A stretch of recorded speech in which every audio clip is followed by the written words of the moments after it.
Tropical Texas is the local mental health authority for the Rio Grande Valley of Texas, which is the three southernmost counties of Texas, Cameron, Hidalgo, and Willacy counties.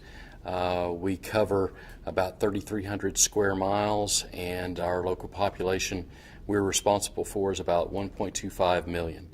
We provide a comprehensive array of outpatient behavioral health services, both for people with mental health issues and intellectual and developmental disabilities.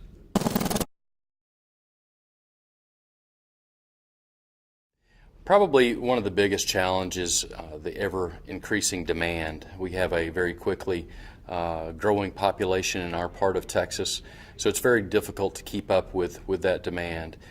We've had intermittently a waiting list for services. We're very fortunate to be getting an influx of new monies coming in. We're hopeful that this year we'll be eliminating that waiting list, but that'll likely be just for a period of time until, again, that demand continues and then catches up with that amount of funding. So it's always of concern anytime that we have somebody that we know is eligible and in need of services and's out there waiting. So that's probably our biggest concern.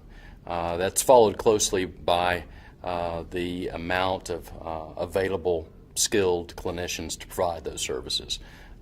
We, like the majority or the rest of the nation, really struggles to recruit skilled and trained new people to provide those services.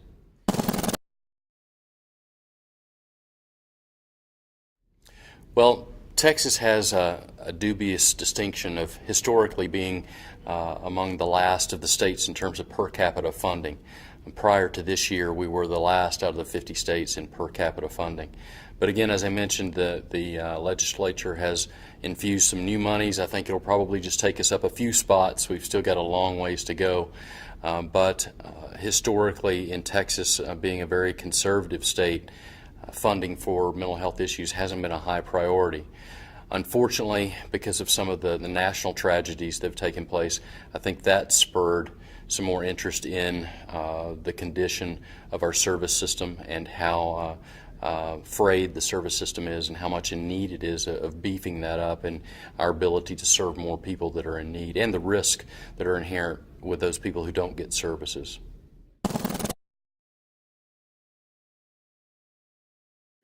In my part of the world, there's many opportunities for increase in service provision and types of services that are needed. Again, because of the nature of the funding streams in Texas being very thin, if you will, there's a lot of gaps in services. We historically had been put in a position of just providing a minimum level of service, a minimum safety net for people who go into crisis. So when there are new funding opportunities, the opportunities are almost endless in terms of new services and the types of services that being provided. What we're focusing on right now is really beefing up our jail diversion programs, preventing people who should be in service that end up in jail because of whatever that's happening in the environment of the community and their surroundings. And probably the biggest one for us is integration of primary and behavioral health care. We're very excited about those opportunities. We've gotten some federal funds actually to add primary care physicians in each one of our largest clinical settings. And so our consumers who typically either will not access primary care or don't have an option to will be able to provide that care right there when they're getting our service.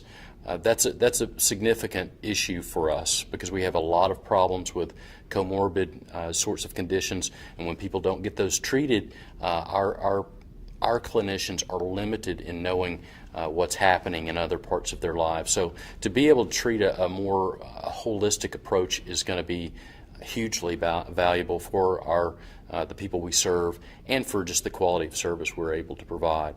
But there's a lot of those opportunities out there for us, a lot more areas we can still affect.